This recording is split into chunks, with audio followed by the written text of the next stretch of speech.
सुशीला। देखो, पति के पास पैसा हो और उसके बाद कोई स्त्री अपने पति की सेवा करे तो कोई बड़ी बात नहीं है, लेकिन वह स्त्री महान है जो गरीबी में भी अपने पति का साथ न छोड़े। सुशीला कभी शिकायत नहीं करते, कहीं कहीं दिनों तक भूखा रहना पड़ता, लेकिन सुशीला कभी शिकायत नहीं करती। आजकल की हो तो मारा क्यों भाग फोड़ दिया, कमाता खाता नहीं आए तो शिकायत करेंगे, लेकिन सुशीला ने कभी शिकायत नहीं की। जैसा नाम है ना साहब वैसा गुण है, यथा नाम तथा गुण। नहीं तो नाम हो शांति बेन और बात बात पर झगड़ा करे तो क्या शांति बेन। यहां कोई हो तो माफ करना। एक जगह मैंने कथा में कह दिया शांति बेन, तो 4-5 शांति बेन कथा के बाद आ गए। मैंने कहा कि मैंने आपको थोड़ी कहा, मैंने तो भी दृष्टांत दिया है। कथावाचक किसी व्यक्ति को लेकर के कथा नहीं करता, वो तो दृष्टांत देता है। नाम हो शांति बेन और बात बात पर झगड़ा करे तो क्या शांति बेन। एक गांव में शांति बेन थी, बात बात पर झगड़ा करती, खूब लड़ाई करती। मोहल्ले की औरतों ने कहा कि शांति बेन से बात नहीं करनी, बात नहीं करेंगे झगड़ा नहीं होगा, इससे बात नहीं करनी। 4-6 दिन हो गए कोई बात न करे। अब शांति बेन के मन में आए कि झगड़ा करो, पर कोई बोले तो झगड़ा हो, और अब कोई बोले तो मोहल्ले में कुआं था, वहां से पानी भरती थी सब महिलाएं। तो एक दिन शांति बेन पानी भर रही थी। शांति बेन की 8 साल की बच्ची, उसने आवाज लगाई, माँ 1 सेर दाल है, नमक कितना डालूं? शांति बेन ने कहा 2 सेर डाल दे। पास में एक बहन खड़ी थी, उसने कहा वारी बहन 1 सेर डालो 2 सेर नमक, तो धर्म आपको कहीं जाए। और लड़ाई प्रारंभ। कई लोग लड़ाई का बहाना ढूंढते, बात बात पर झगड़ा करेंगे, लेकिन जैसा नाम है वैसा गुण है। नाम हो गंगा बेन और एक लोटा पानी न पिला तो क्या गंगा बेन, पर जैसा नाम है वैसा गुण है। गरीबी में भी पति का साथ नहीं छोड़ना, कैसा भी समय हो, विपरीत समय हो, परिस्थितियां खराब हो, संकट का समय हो, कर्ज बढ़ गया हो, हर परिस्थिति में पति का साथ दे। पति पत्नी का जो रिश्ता है ना वो बहुत अनमोल है साहब, बहुत अनमोल रिश्ता है। आज कई गृहस्थ टूट रहे हैं।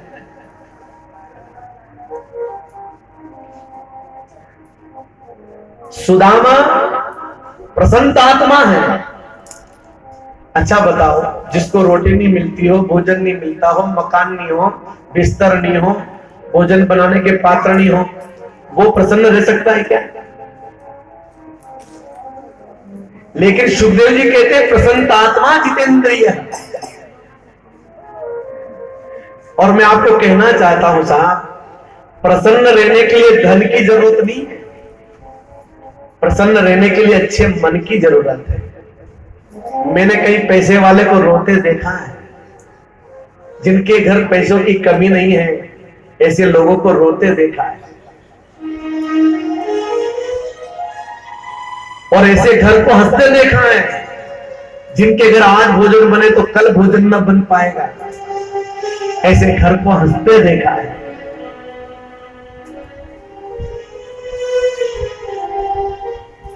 प्रसन्न रहने के लिए धन की जरूरत नहीं है, एक अच्छे स्वभाव की जरूरत है। अपना स्वभाव अच्छा बनाओ साहब। मैं कल भी किसी से चर्चा कर रहा था, तो मैंने कहा कि आप करोड़पति हैं, तो आपका पैसा तो बैंक में पड़ा है, वो आपके पास तो है नहीं। आपका है पर आपके पास नहीं है। किसी के पास 100 बीघा जमीन हो तो भाई है जमीन, वो जमीन क्या काम?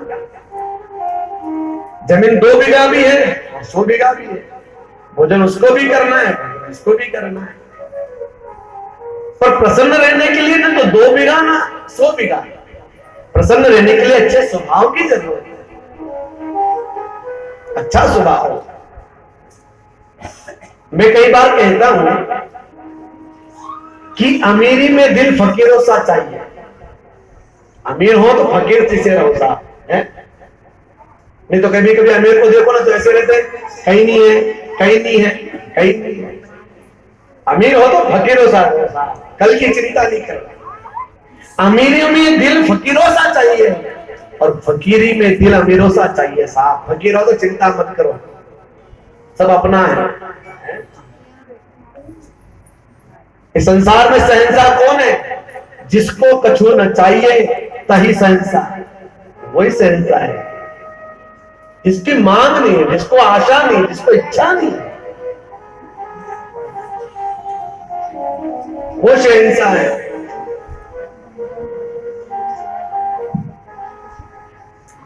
जिसको अपेक्षा है ना साहब, जिसको अपेक्षा है वो दुखी है। अपेक्षा मत रखो। आप बेटे की शादी करो और सोचो कि मां मेरा अच्छा आएगा, सोने की चेन आएगी, और नहीं आवे तो दुखी हो जाओगे। तो अपेक्षा क्यों रखना? अपेक्षा रखोगे तो दुखी हो जाओगे। बेटे की शादी करेंगे तो ये मिलेगा और नहीं मिला तो दुखी हो गए। तो कभी अपेक्षा मत रखो। इस संसार में देखो, बड़े ध्यान से सुनो, बहुत कीमती बातें कह रहा हूं।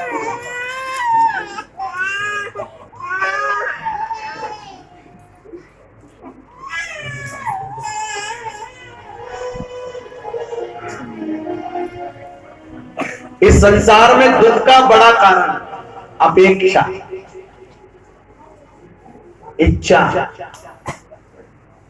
इच्छा लेकर के कोई काम करोगे और पूर्ति नहीं होगी तो दुखी हो जाओगे। हमारे दुख का बड़ा कारण यही है कि हम अपेक्षा रखते हैं,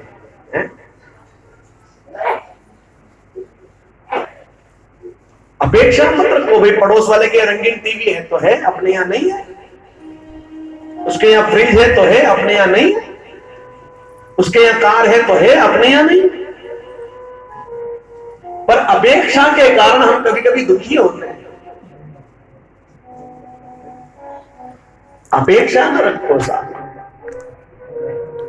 अपेक्षा और इच्छा दुख का बड़ा कारण है। और देखो, आज दुख है ना तो जरूरी नहीं कि कल भी दुख रहेगा। आज समस्या है तो कल भी समस्या रहेगी, ऐसा नहीं है। आज दुख है तो कल सुख आएगा ही। और मैं कई बार कहता हूं कि जहां अमावस्या होती है वहां पूर्णिमा भी आएगी, जहां अमावस्या होती है वहां पूर्णिमा भी आएगी, और जहां पतझड़ होता है वहां बहार भी आएगी। असफलताओं पर कभी आंसू मत बहाना, क्योंकि जहां गम होता है वहां खुशियां भी आएंगी।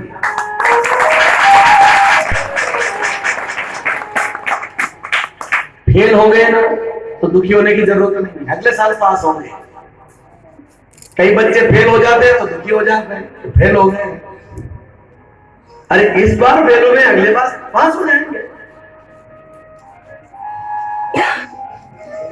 असफल होना बुरी बात नहीं है, फेल होना बुरी बात नहीं है, पर फेल होने के बाद पास के लिए प्रयत्न नहीं करना बुरा है।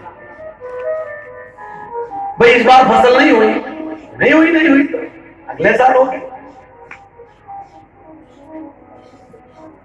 लेकिन कई लोग उसी को लेकर के रुआ करते हैं, अरे इस बार असफल हुए, अगले साल सफल होंगे, अगले साल अच्छा होगा। मेहनत करिए साहब, पुरुषार्थी बनिए और अपने चिंतन को ठीक करिए। सुदामा की तरह, सुदामा अभाव में भी प्रसन्न है। अभाव में प्रसन्न कैसे रह सकते हैं, ये कला भी सीखो। अभाव है तो भगवान के प्रति भाव हो। अभाव है तो भगवान के प्रति भाव रखो। भगवान के प्रति भाव रहेगा तो आप प्रसन्न रह सकते हो, साहब प्रसन्न रह सकते हो। अभाव में भी आप प्रसन्न रहेंगे। और ऐसे कृष्ण के सखा है सुदामा। कृष्ण स्यासी सखा कश्चित ब्राह्मणो ब्रह्मवित्तम विरक्त इंद्रियार्थेषु प्रसन्नात्मा जितेंद्रिय। एक दिन सुदामा की पत्नी सुशीला ने कहा,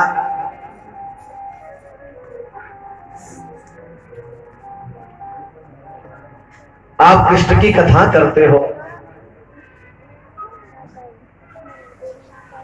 द्वारिकाधीश की कथा करते हो और कहते हो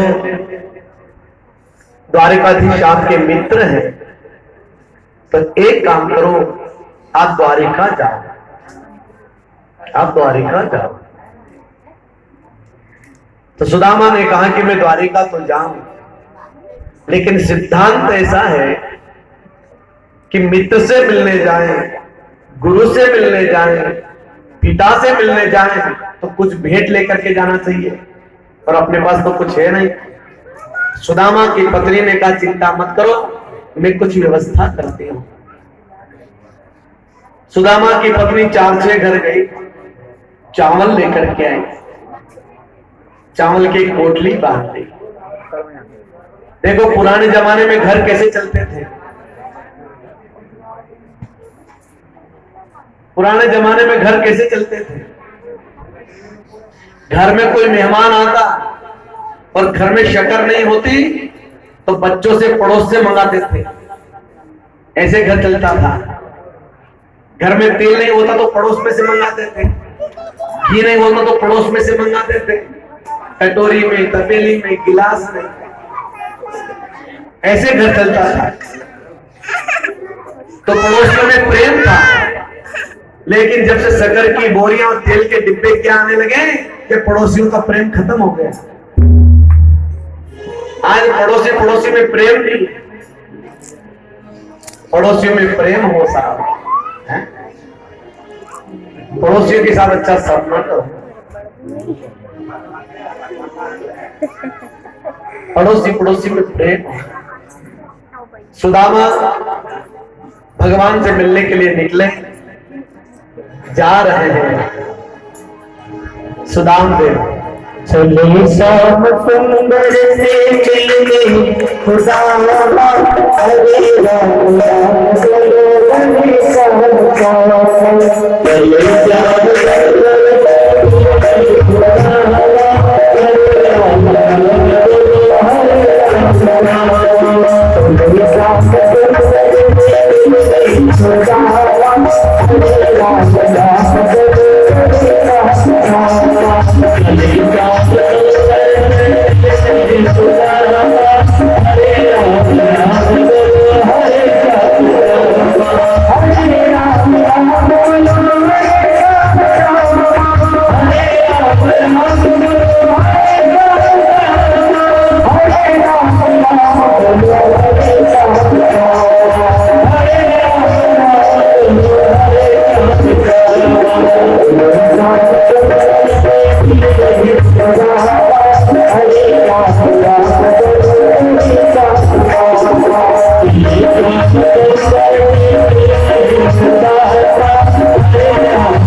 सुदामा चले भगवान से मिलने के लिए।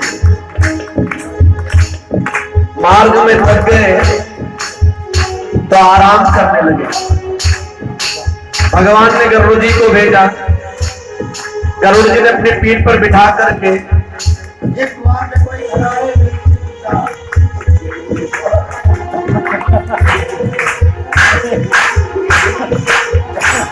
गरुड़ जी ने द्वारिका में भेजा सुदामा को, और सुदामा द्वार पर पहुंचे। सुदामा ने द्वारपालों से कहा जाओ कृष्ण को समाचार दो।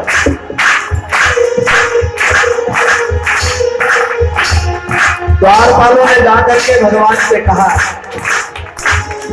देखो देखो ये गरीबी कहा किसके विश्वास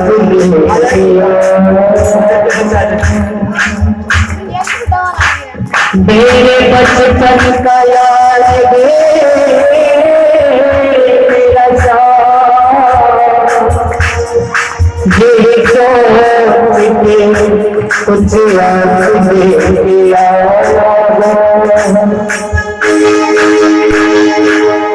हरे राधिका लो हरे राधिका लो हरे राधिका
देखो देखो ये गरीबी कहा कृष्ण के विश्वास मेरे बचपन का यार मेरा सारा ये सोच के कुछ हरे राधिका लो हरे राधिका लो हरे राधिका लो